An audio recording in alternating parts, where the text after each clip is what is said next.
Olá e bem-vindos ao Cantinho da História. O episódio de hoje vai para Margarete Brício. Margarete que é da área de educação e está prestando uma seleção de mestrado em História. Bem-vinda ao barco, né, Margarete? Margarete me pediu para falar sobre Hobsbawm, Eric Hobsbawm. E é uma empreitada e tanto, porque Hobsbawm foi um historiador extremamente prolífico, foi um escritor brilhante em muitos e muitos aspectos e um intelectual muito eclético, não apenas do ponto de vista do historiador, mas um estudioso do comportamento humano em geral. Então eu vou fazer o possível para mostrar aqui um pouquinho desse historiador tão interessante. Eu devo confessar que não concordo com tudo o que Hobsbawm escrevia ou com algumas de suas abordagens, mas eu tenho uma admiração incondicional pela pessoa do Hobsbawm, pelo ser humano por trás da obra. Em 88, quando do centenário da abolição, houve na Unicamp um congresso de historiadores internacionais e a estrela convidada era o Hobsbawm. Então ele fez a abertura dos trabalhos com uma palestra brilhante e tivemos a chance de ficar perto e de ver o grande orador e a mente brilhante desse pensador. Eu devo dizer o seguinte: se você nunca leu Hobsbawm e quer saber exatamente como ele pensa, comece lendo esse aqui, sobre história. Que não apenas você vai entender a concepção de história do Hobsbawm, como também você vai entender um pouco o momento historiográfico. Você vai ver como Hobsbawm percebe a historiografia, porque aqui ele vai falar sobre o legado do Marx, sobre a escola dos Annales, sobre ativismo e história, sobre historiografia em geral. Então esse aqui, se você nunca leu Hobsbawm, é a sua porta de entrada. Aqui você vai saber qual é a concepção de história do Hobsbawm, que era essencialmente marxista, não marxista ortodoxo, economicista ou um daqueles historicistas de causa e efeito, mas principalmente alguém que percebia as relações de dominação no mundo a partir de um ponto de vista influenciado pela obra de Marx. Existem muitos marxistas por aí que não saem do ortodoxo. E existem marxistas como Thompson, como Hobsbawm, que desenvolveram o próprio olhar influenciados por Marx, mas que adquiriram uma tal autonomia que superaram o cânone marxista. Esse aqui é imperdível. Existem os clássicos que todo mundo conhece. A Era das Revoluções, que vai... Isso aqui é um grande projeto. Hobsbawm se propôs a devassar a história da Europa em um período bem ambicioso. Então ele começou da Revolução Francesa até 1848, que é a segunda etapa das Barricadas de Paris. É um livro interessante, mas eu não o considero o melhor. É talvez um dos mais conhecidos do Hobsbawm, mas de toda esse projeto eu considero o mais fraquinho. Esse seguinte, A Era do Capital, que vai de 1848 a 1875 e estuda principalmente as estruturas econômicas do capitalismo e sua influência na definição das políticas na Europa e a construção da luta de classes naquele momento. Esse aqui é um pouco mais difícil de ler, mas é muito mais rico que a Era das Revoluções. Já é um livro muito mais maduro e eu gostei muito. O seguinte, que é A Era dos Impérios, que vai de 1875 a 1914 e que, como ele mesmo diz, mostra a construção do cenário que gerou a Primeira Guerra Mundial. Então, ele está explorando o desenvolvimento europeu nos outros continentes, a construção dos grandes impérios, o Império Britânico, a fome dos alemães por colônias, as brigas da França com a Inglaterra e com a Alemanha, e esse equilíbrio delicado entre as potências da Europa na disputa por novos territórios comerciais no resto do planeta. É muito interessante. O meu favorito deles, de fato, é esse aqui, A Era dos Extremos, o Breve Século XX, que vai de 14 a 91. E é interessante porque 91 marca o desmantelamento total da utopia socialista, da União Soviética, dos países da Cortina de Ferro.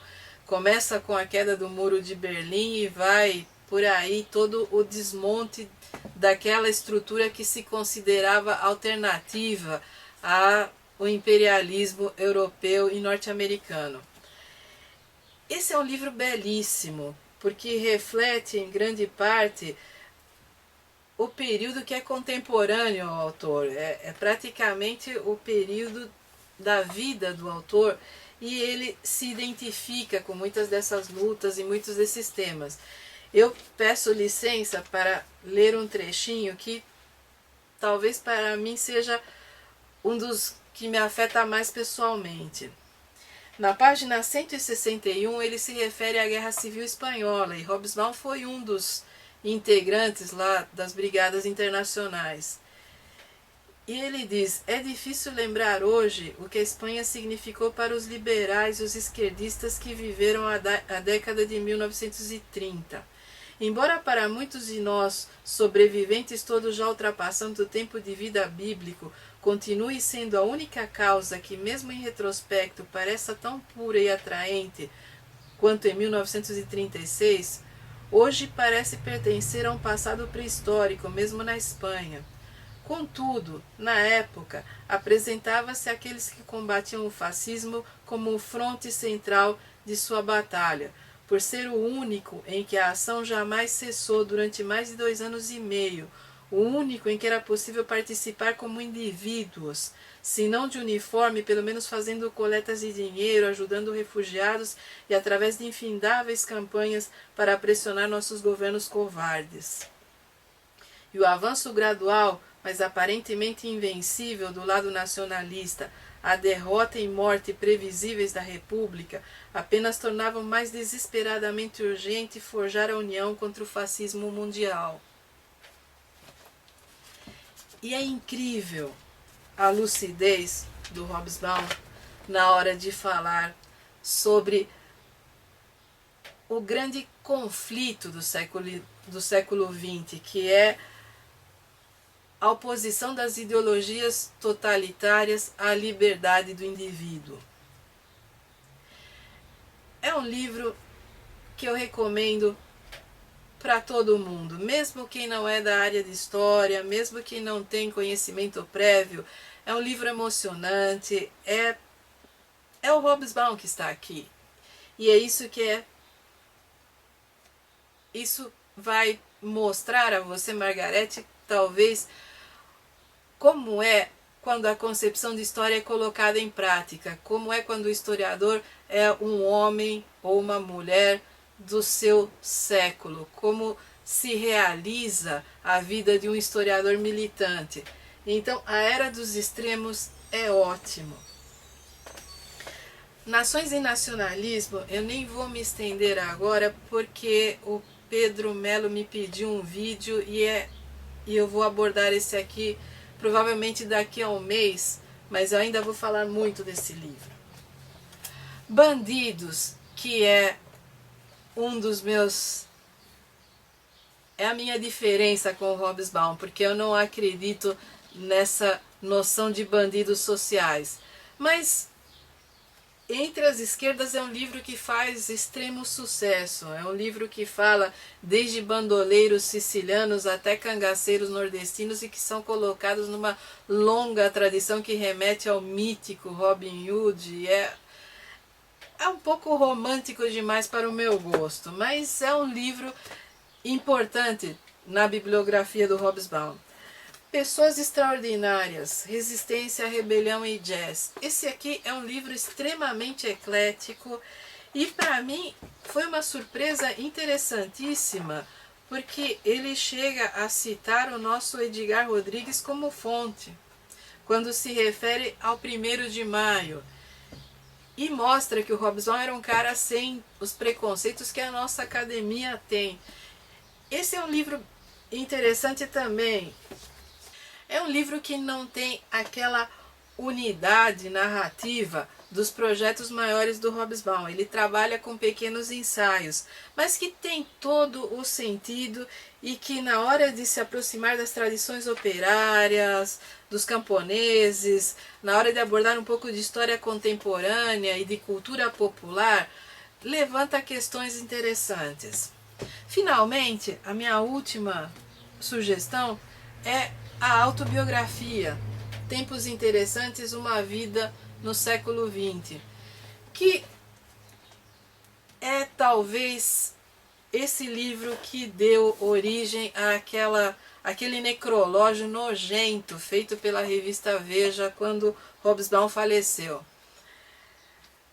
Porque é terrível que a nossa mídia, e principalmente certas revistas e emissoras de TV com agendas políticas muito bem definidas, não tenham sequer respeito e civilidade na hora de tratar os seus inimigos, com muitas aspas, e não apenas debochem quando certos políticos que não gostam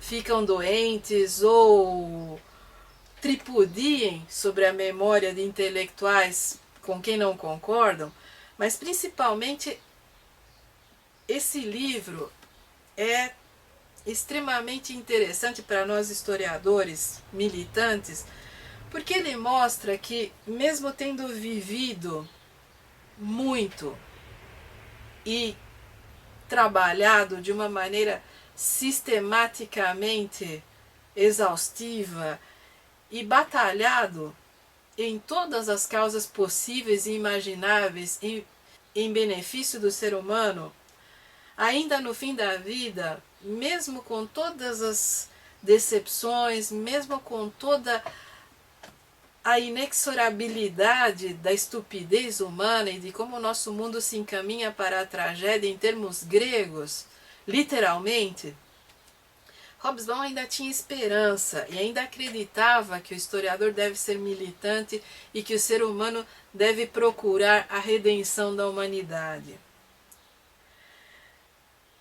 Esse é um dos motivos da minha admiração, embora, como eu já disse, eu não concorde com todos os pontos de vista historiográficos, o ser humano, Hobsbawm, vale a pena e ele está presente em cada etapa desse trabalho. Ele está presente com todas as suas qualidades e todos os seus defeitos, como teria dito a minha professora Maria Helena Capelato.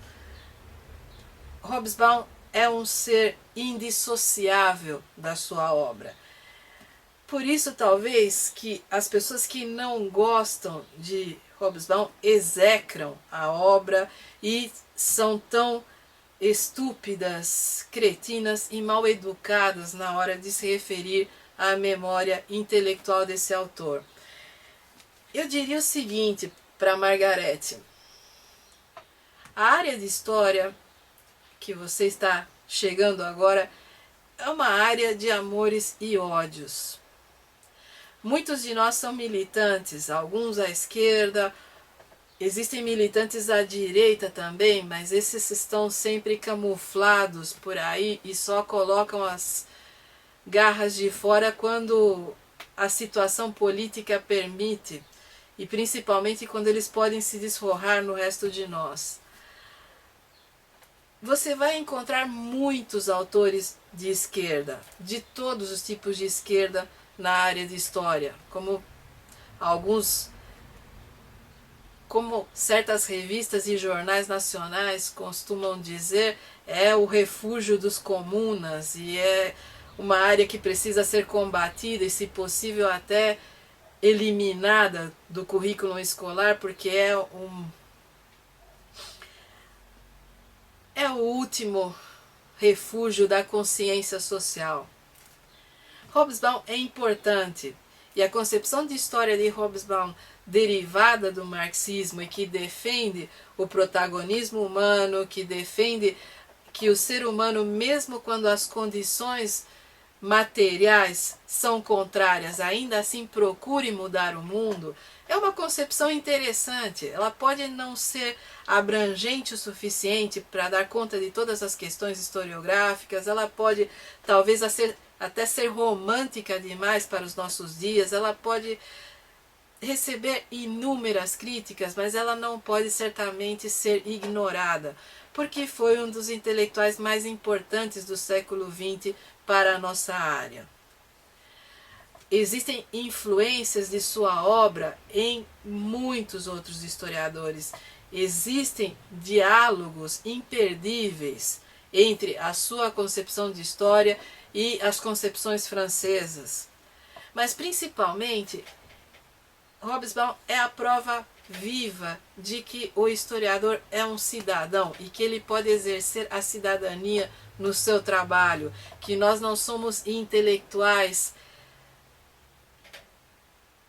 pairando acima de uma sociedade e julgando essa sociedade. Pelo contrário, nós estamos inseridos nas dinâmicas sociais e o nosso trabalho é parte dessa sociedade. Outra coisa que provavelmente alguém vai levantar a questão de se Hobsbawm era um intelectual orgânico ou não, num sentido ou trotskista ou se remetendo ao Gramsci. Eu diria o seguinte: eu não conheço intelectuais orgânicos. O que eu conheço são burocratas de partido que se pretendem intelectuais, e esses existem muitos. O intelectual de verdade não se oferece a esse ou a aquele partido. Muito embora Hobsbawm tenha militado no Partido Comunista Inglês por décadas e tenha brigado e voltado e tido N escaramuças com o partido, em momento algum ele é um homem de partido em sua obra como historiador. Ele consegue superar essa relação com o partido e privilegiar a história e a historiografia em seus trabalhos. A militância, embora presente, não é uma militância a ponto de deturpar o olhar para determinados períodos da história. O romantismo desse olhar é outra questão, mas muito cuidado com esse tipo de debate, muito cuidado com esse tipo de rótulo. Hobsbawm foi um historiador marxista, foi um historiador importantíssimo, mas cuidado com rótulos como intelectual orgânico, como homem do partido, como comuna, que é o termo usado em geral por aqueles que gostam de nos criticar. Eu sugiro não apenas a Margarete, mas a todo mundo que se interessa pela história do século XX, que leia o Hobsbawm. É imperdível, é um grande historiador e a sua obra tem um lugar garantido em qualquer antologia, em qualquer crítica bibliográfica, em qualquer levantamento historiográfico, em qualquer seminário que trate desse período.